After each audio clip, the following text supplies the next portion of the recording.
Bawaslu Lampung Selatan mengabulkan keberatan Bapaslon Hipni Melin.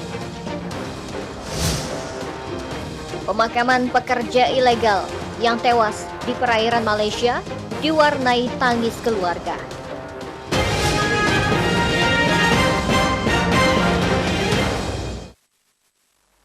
Tapi pun, selamat pagi pemirsa, selama 30 menit ke depan kami akan menemani Anda dalam program iNews Lampung. Program yang akan menyajikan berbagai liputan dari kabupaten kota di Lampung. Bawaslu Lampung Selatan mengabulkan gugatan Bapaslon Hipni Melin Haryani Wijaya. KPU setempat diperintahkan menerbitkan SK penetapan pasangan ini menjadi Cabup-Cawabub Lampung Selatan. Pemirsa, bersama saya Ferlisi Andini, inilah iNews Lampung selengkapnya.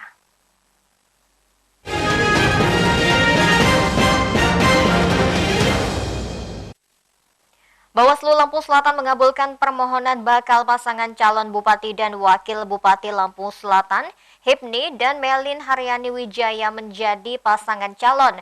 Bawaslu membatalkan keputusan KPU setempat dalam sidang sengketa pilkada.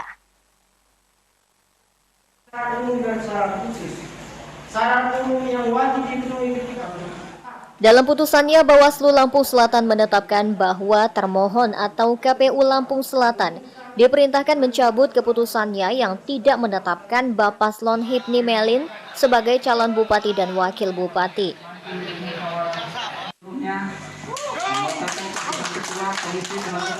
Menyambut keputusan tersebut, ratusan pendukung Hipni Melin bersorak syukur dan mengumandangkan takbir.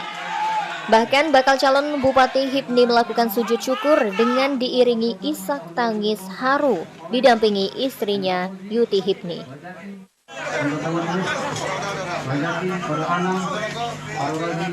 Keputusan tersebut berdasarkan ketentuan Peraturan Bawaslu Nomor 2 Tahun 2020, Kewenangan Bawaslu Provinsi atau Bawaslu Kabupaten Kota tentang tata cara penyelesaian sengketa pilkada.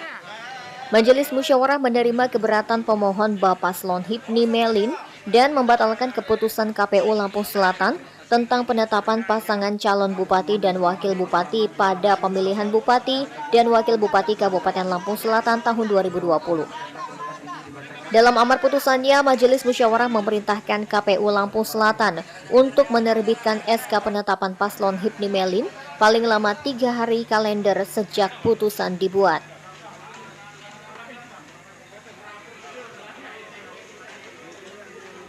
Menunggu tahapan berikutnya, karena setelah tahapan ini kan diberikan waktu 3 hari kepada KPU untuk melaksanakan. Tentu tahapannya adalah penetapan pasangan calon dan kemudian nomor urut. Untuk mulai kampanyenya kapan ya Bang rencana? Mulai kampanye tentu kalau kita kampanye secara peraturan PKPU itu disesuaikan dengan jadwal yang diberikan oleh KPU setelah kami ditetapkan. Setelah mendapatkan SK penetapan dari KPU Lampung Selatan, bakal pasangan calon Bupati dan Wakil Bupati Lampung Selatan Hipni Melin akan mendapatkan nomor urut 3. Pasangan ini diusung PAN 7 kursi, Gerindra 7 kursi, dan PKB 4 kursi. Dari Lampung Selatan, Lampung, Heri Fulistiawan, iNews melaporkan. Sebelumnya, tim advokasi pasangan bakal calon Hipni dan Melin Haryani Wijaya melayangkan gugatan keberatan ke Bawaslu Lampung Selatan. Gugatan dilayangkan usai KPU menetapkan pasangan ini tidak memenuhi syarat sebagai calon bupati dan wakil bupati.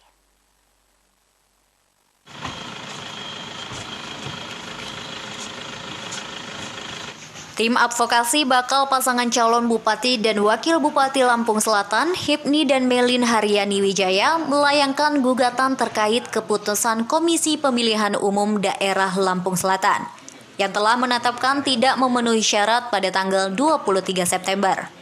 Setidaknya 2 ahli hukum disiapkan untuk memenangkan sengketa pilkada.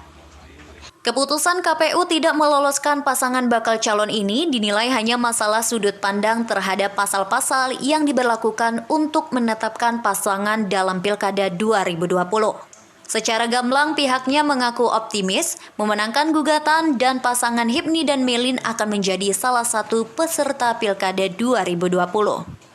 Kalau kita justru pasal yang dipakai oleh kawan-kawan di KPU itu sebetulnya ya nggak pas dikenakan dengan Bu Melin sebagai calon kita itu, karena pasal itu untuk orang yang menjalani pidana penjara pada pernah masa bui misalnya. Kalau calon kita ini kan tidak pernah, dan mereka hanya beliau hanya mengalami istilah percobaan, tidak pernah menjalani hukuman badan, itu saja. Saat ini Bawaslu Lampung Selatan akan memverifikasi syarat yang telah ditentukan untuk meregistrasi atau tidak. Proses ini akan dilakukan secara 2 tahap, yakni musyawarah tertutup dan musyawarah terbuka selama 12 hari. Kita tadi sudah menerima berkas dan pengajuan sengketa dari Hipni Melin. Nanti akan kita periksa lebih dalam dan kita plenokan apakah ini memenuhi syarat untuk diregistrasi atau tidak. Jika memang dia sudah cukup, maka akan segera kita registrasi. Tapi jika tidak cukup, ada yang kurang, maka kita akan memberikan waktu 3 hari perbaikan, melengkapi berkas yang kurang. Untuk verifikasinya syarat tersebut berapa hari, Ketua? Ya kita nanti verifikasi. Langsung ya, verifikasi. Bawaslu Lampung Selatan akan memberikan waktu 3 hari jika syarat atau berkas yang diajukan tim advokasi terdapat kekurangan untuk membenahinya. Dari Lampung Selatan, Heri Fulistiawan, iNews melaporkan. KPUD Lampung Selatan tidak meloloskan pasangan bakal calon Bupati dan Wakil Bupati Lampung Selatan Hipni dan Melin Haryani Wijaya sebagai calon Bupati dan calon Wakil Bupati Lampung Selatan.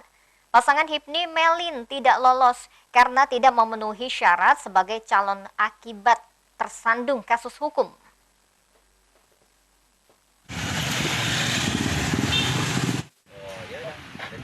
Keputusan KPU Lampung Selatan dengan tidak menetapkan bakal calon Hipni dan Melin Haryani Wijaya sebagai calon Bupati dan Wakil Bupati lantaran Melin pernah terjerat kasus hukum di Kejaksaan Negeri Bandar Lampung pada tahun 2015. Pernyataan itu disampaikan berdasarkan rapat pleno penetapan calon Bupati dan Wakil Bupati. Pasangan Hipni Melin tidak memenuhi syarat peraturan KPU nomor 9 tahun 2020 pasal 4 ayat 2A yang berbunyi, syarat tidak pernah terpidana dikecualikan bagi mantan terpidana yang diancam 5 tahun penjara atau yang telah melewati jangka waktu 5 tahun setelah menjalani pidana penjara. Sedangkan terhitung saat pendaftaran Melin Haryani Wijaya baru 4 tahun menjalani saat menjadi mantan terpidana. Nomor 9 juga dijelaskan di pasal 4 ayat 2D bahwa jangka waktu 5 tahun telah selesai menjalani pidana penjara sebagaimana dimaksud pada ayat 2 terhitung sejak tanggal bakal calon yang bersangkutan telah selesai menjalani pidananya sampai dengan pada saat pendaftaran sebagai bakal calon. Jadi pada saat pendaftaran tanggal 4 September tahun 2020 Ibu Melin baru menjalani 4 tahun 10 hari sebagai mantan terpidana. Bawaslu Lampung Selatan memberikan waktu selama 3 hari kerja kepada Bapaslon Hipni Melin untuk melakukan pengaduan yang kemudian menjadikan hal tersebut sebagai kasus persengketaan. Kalau memang nanti ternyata calon merasa tidak sesuai dengan hasil dari KPU, dia bisa mengajukan sengketa ke Bawaslu. Sengketa proses Bawaslu. Iya, tapi betul Ketua ada salah satu calon yang tidak lolos. Iya, hasil berkasnya begitu. Ada satu calon atas nama Hipni Melin. Ketua mohon izin bisa dijelaskan terkait proses persengketaan di Bawaslu seperti apa tahapannya, Ketua? Sengketa proses pemilu dia bisa mengajukan ke Bawaslu 3 hari kerja.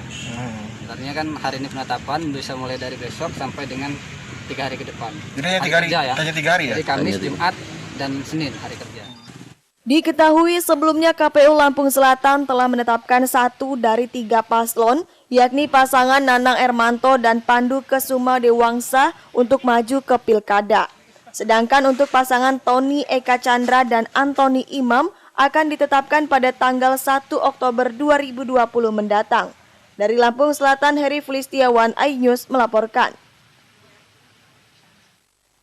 Pemirsa, setelah jeda pariwara berikut kami kembali dengan informasi. Pemakaman pekerja ilegal yang tewas di perairan Malaysia diwarnai tangis keluarga. Sesaat lagi tetaplah bersama kami.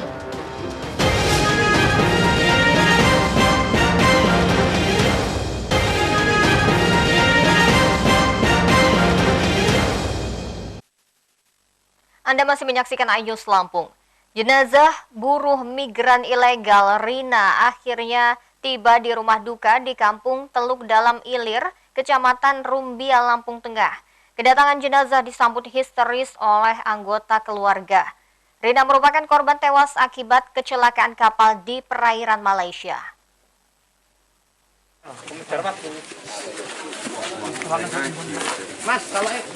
Tangisan histeris tak terbendung dari keluarga menyambut kedatangan jenazah Rina, Kecamatan Rumbia, Lampung Tengah. Perempuan 35 tahun ini merupakan satu dari 7 korban TKW ilegal yang tenggelam di perairan Malaysia. Rina mengadu nasib ke Malaysia untuk mengubah ekonomi keluarga. Jenazah tiba di rumah duka pukul 15.30 waktu Indonesia Barat dan jenazah langsung dimakamkan oleh pihak keluarga di tempat pemakaman umum setempat. Rina meninggalkan seorang suami dan 2 orang anak yang masih kecil, yaitu satu berumur 13 tahun dan satu berumur 3 tahun. Jelas mendengar terkejut karena pertama juga saya mendengar itu dari Pak Caleg yang disampaikan kepada saya, tapi belum nyampe ke keluarga besar. Setelah itu dalam beberapa hari kabar itu nyampe kepada orang tua, akhirnya ya terkejut juga orang tua. Kabarnya kemarin jelas mau mengadu nasib ke Malaysia, atau proses ke Malaysia itu gimana, yang jelas udah dengar kabar itu kecelakaan kapal. Suami, 2 anak pertama sekolah SD kelas 6, yang paling kecil perempuan umur 3 tahun. Rina merupakan salah satu dari 7 pekerja ilegal yang tewas di pantai Johor Bahru, Malaysia. Kapal yang ditumpangi Rina mengalami kecelakaan kapal pada Minggu 20 September lalu. Dari Lampung Tengah, Roy Emperleoli, iNews melaporkan.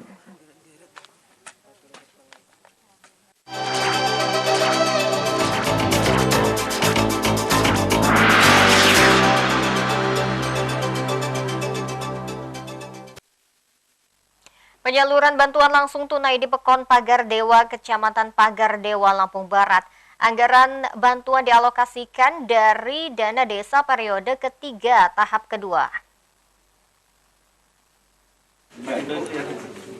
Sebanyak 75 keluarga penerima manfaat menerima bantuan uang sebesar Rp300.000. Bantuan ini merupakan penyaluran BLT dana desa terakhir untuk tahap kedua. Tahap pertama bantuan disalurkan pada Mei, Juni, Juli dengan nominal Rp600.000 per bulan. Pratin saat ini menunggu kajian dari Dinas PMP untuk kemungkinan penyaluran BLT-DD diperpanjang hingga Desember. Tentu dengan nominal yang belum ditetapkan. Pratin berharap bantuan yang diberikan dapat dimanfaatkan dengan sebaik-baiknya oleh keluarga penerima manfaat. Banyak sudah selesai semua terrealisasi. Periode pertama sebesar 600.000 3 tahap, periode kedua sebesar 300.000 juga 3 tahap, sudah selesai terrealisasi semua. Harapannya mudah-mudahan dengan uang itu bisa dimanfaatkan sebaik mungkin. Dari Lampung Barat, Enrico Ngantung, iNews melaporkan. Alhamdulillah juga para penerimanya. PJS Bupati Lampung Selatan Sulpakar menginginkan agar protokol kesehatan tetap dijalankan. Hal ini dilakukan dalam rangka mencegah terjadinya klaster baru penyebaran COVID-19 di masa pilkada. Keinginan ini disampaikan Sulpakar dalam acara silaturahmi bersama para camat se-Lampung Selatan. Silaturahmi digelar di Aula Krakatau Pemkab Lampung Selatan. PJS Bupati Sulpakar mengatakan saat ini Pemkab Lampung Selatan harus bekerja keras mencegah timbulnya klaster baru penyebaran COVID-19. Dibutuhkan kerja keras serta berkoordinasi antara semua pihak agar tidak muncul klaster pilkada. Diharapkan kerja keras dan koordinasi antara semua pihak di Lampung Selatan dapat mencegah terjadinya klaster baru virus COVID-19 dalam pemilu mendatang. Nah, ini kita harus berupaya keras mengeluarkan potensi yang ada energi yang maksimal dan kemampuan yang maksimal agar pemilu kada ini tidak menjadi media, tidak menjadi klaster baru. Dari Lampung Selatan, Rudi Apriyadi dan Alsis Wahdi, iNews melaporkan. Wakil Wali Kota Metro Johan meminta media untuk menjaga netralitas saat pemilihan Wali Kota Metro 2020. Johan mengingatkan agar pekerja media bekerja profesional dan tak mencampurkan tugas jurnalistik dengan kepentingan pribadi.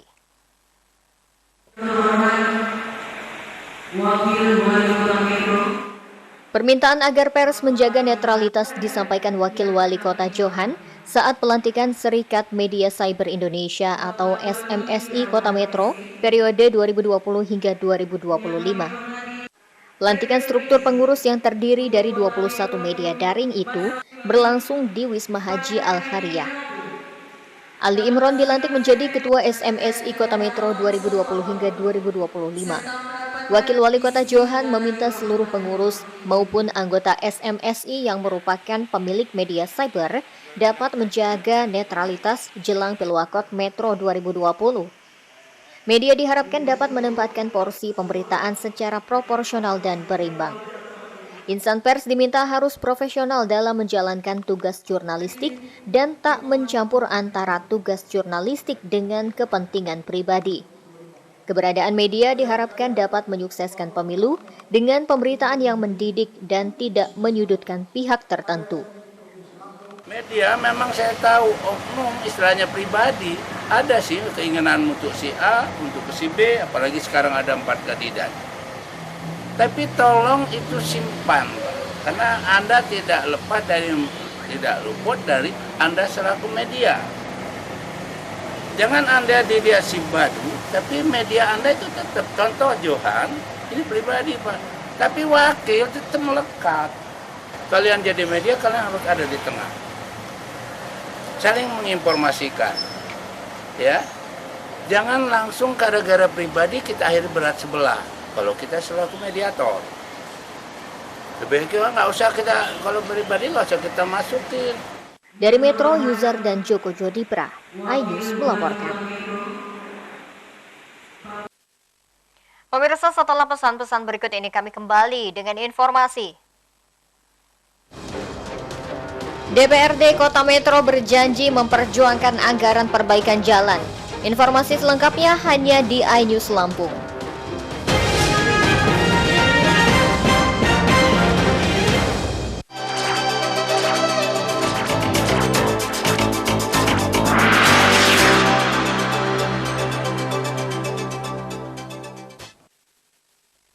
Terima kasih Anda masih bersama kami.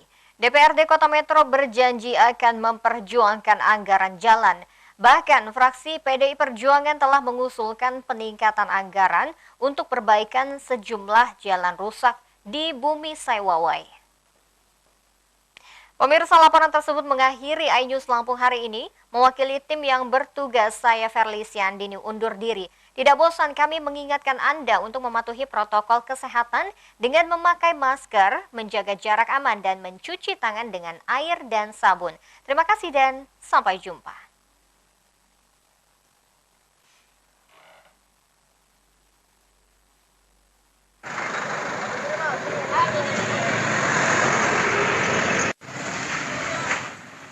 Ketua Fraksi PDI Perjuangan Basuki berjanji akan memperjuangkan alokasi anggaran untuk peningkatan infrastruktur di Kota Metro.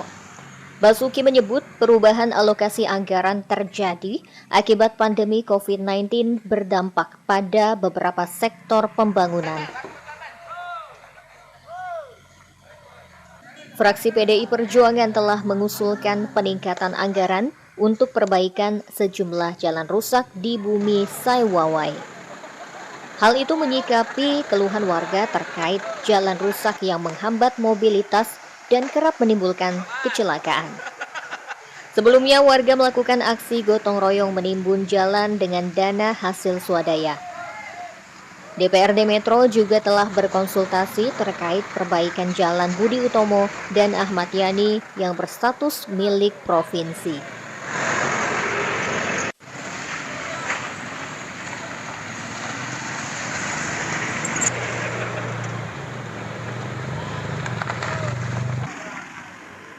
Perbaikan jalan secepatnya bakal ditindaklanjuti mengingat jangka anggaran tahun 2020 yang terbatas yang hanya menyisakan 3 bulan waktu efektif. Selain itu, perbaikan jalan salah satu prioritas yang menjadi pembahasan utama sejumlah komisi dan fraksi DPRD Metro.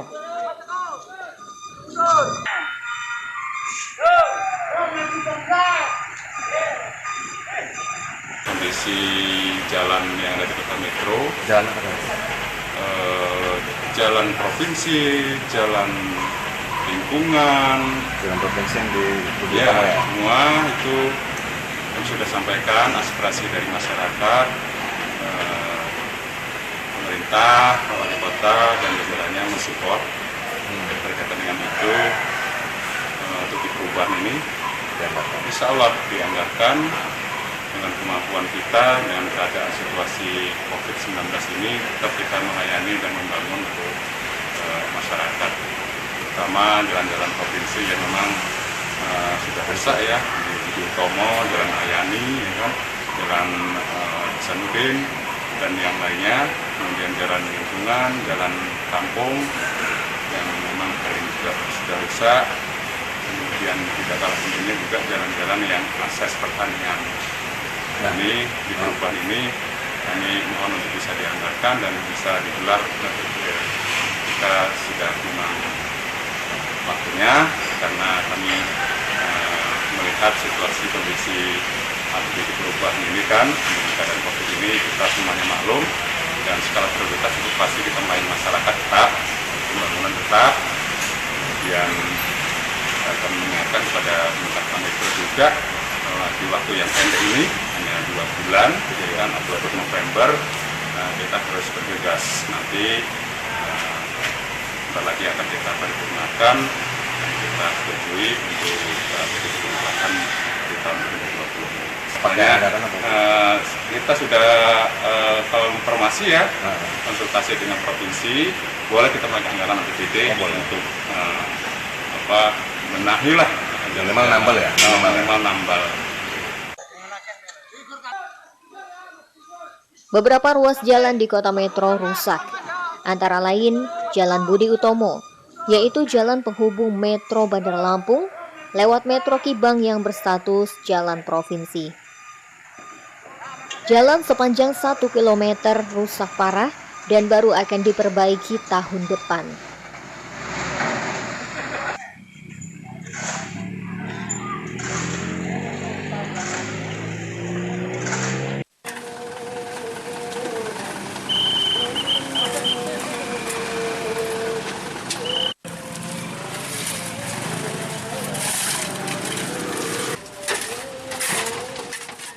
Kerusakan parah juga terjadi di Jalan Patimura, jalan penghubung Metro Lampung Tengah melalui Punggur dan Jalan Ahmad Yani yang kini baru masih diusulkan perbaikannya. Dari Metro, Yuzar dan Joko Jodipra, iNews melaporkan.